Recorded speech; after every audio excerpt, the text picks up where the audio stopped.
Investir dans l'immobilier regorge des pièges. Ce n'est pas parce que beaucoup de personnes l'affirment, l'immobilier est sûr, l'immobilier est un bon investissement, que tout est parfait, que tout est rose. Non, ce n'est pas le cas. Et dans cette vidéo, les gars, je vais vous partager une série d'erreurs à éviter si vous voulez vous lancer dans l'immobilier. Ce sont des erreurs que vous ne devez pas commettre pour ne pas tomber dans ces différents pièges. On en parle tout à l'heure.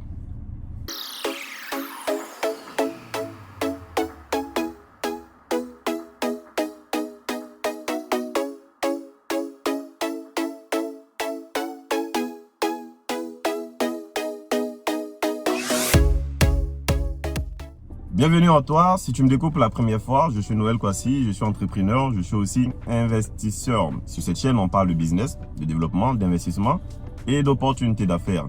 Et sache que ma vision, c'est de fédérer une communauté de bâtisseurs et d'investisseurs qui veulent investir ensemble pour qu'on soit beaucoup plus fort, parce que c'est ensemble qu'on est fort.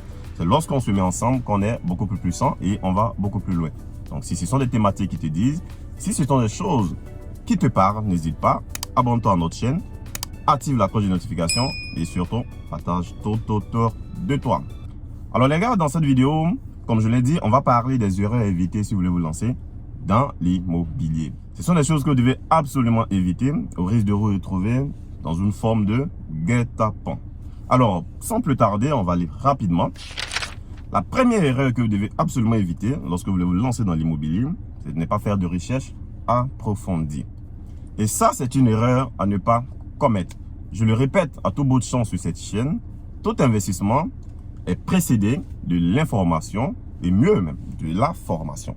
Donc si l'investissement dans lequel vous voulez vous lancer nécessite la formation, ne vous en privez pas. Formez-vous, informez-vous avant de vous lancer. Et si vous voulez vous lancer dans l'immobilier, il faut chercher à savoir un certain nombre de choses. Comme par exemple, les perspectives de croissance dans la zone dans laquelle vous voulez vous lancer, les règlements sur l'immobilier dans la localité et aussi les tendances économiques. C'est très important. Donc tous ces éléments-là, vous devez les savoir. Et il n'y a pas que ces éléments, il y a d'autres éléments qui viennent entrer en ligne de compte que vous devez absolument savoir avant de vous lancer. Il faut faire des recherches approfondies. Et pour le cas de la Côte d'Ivoire, vous avez par exemple le cadastre, vous avez le ministère de la Construction qui sont là, qui peuvent vous aider à avoir ces informations-là. Mais il ne faut pas vous lancer si vous n'avez pas de recherche approfondie. Et je pense que je l'ai déjà dit sur une des précédentes vidéos sur cette chaîne.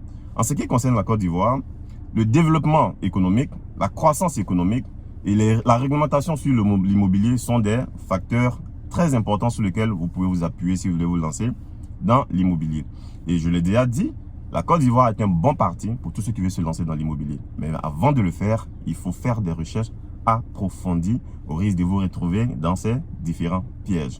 Ça, c'est la première erreur. La deuxième erreur à ne pas commettre, c'est de ne pas avoir l'avis d'un spécialiste juridique pour toute acquisition de biens immobiliers, en l'occurrence un notaire. Si vous voulez investir dans l'immobilier en Afrique, en Côte d'Ivoire particulièrement, il faut absolument avoir l'avis d'un notaire ou la présence même d'un notaire pour toute acquisition de biens immobiliers. Ne vous dites pas, je sais comment ça marche, je sais qui toucher, je sais qui aller voir. Vous pouvez savoir, c'est vrai, mais en faisant ainsi, vous mettez en danger votre investissement. Certes, le notaire ne va pas garantir à 100% votre investissement, mais les informations de vérification qu'il va vous apporter vous seront d'une importance capitale. Une petite prudence vaut mieux qu'un grand regret. Non seulement le notaire va vous fournir des informations, mais il va aussi vous aider dans l'acquisition et mieux vous aider aussi dans la mutation des documents qui vont porter votre nom lorsque vous allez finir d'acquérir le bien. Donc, c'est une erreur à éviter, surtout en Afrique, en Côte d'Ivoire principalement. Si vous voulez vous lancer dans l'immobilier, il faut obligatoirement, je vous dirais, avoir l'avis ou la présence d'un notaire pour toute acquisition. Et la troisième erreur à éviter, c'est de ne pas diversifier ses investissements. C'est de vouloir rester que dans l'immobilier. Alors, comme tout investissement, bien entendu, l'immobilier aussi comporte des risques. Il faut penser à diversifier son portefeuille d'investissement. Il ne faut pas mettre ses œufs dans un même panier au risque de perdre un jour tous vos œufs. Moi, dans mon cas, par exemple, j'investis dans l'immobilier, j'investis dans le transport, j'investis dans les services de livraison, j'investis dans la monnaie numérique, j'investis aussi dans la location et bien d'autres choses, ce qui me permet d'être beaucoup plus serein. Et vous aussi, vous pouvez le faire. Ne restez pas que dans l'immobilier. Cherchez à diversifier votre investissement. C'est très important. Et je peux vous conseiller, par exemple, pour ceux qui ont de l'argent en plus de l'immobilier, de pouvoir vous lancer dans la location de voitures. C'est un business qui marche bien à Abidjan. Ça marche bien parce qu'avec tous les expatriés qui viennent, toutes les personnes qui viennent en Côte d'Ivoire, vous voyez qu'il y a un besoin. Il y a un besoin de véhicules. C'est un investissement aussi qui est porteur. Vous pouvez acheter des véhicules et les mettre en location avec un bon suivi. Vous arrivez à forcément rentabiliser. Donc, c'est un business que je peux vous conseiller en plus de l'immobilier si vous voulez vous lancer dans d'autres choses. Quatrième et dernière erreur à éviter, c'est de vous lancer dans l'immobilier sans planification financière adéquate. Ça, c'est quelque chose qu'il ne faut absolument pas faire.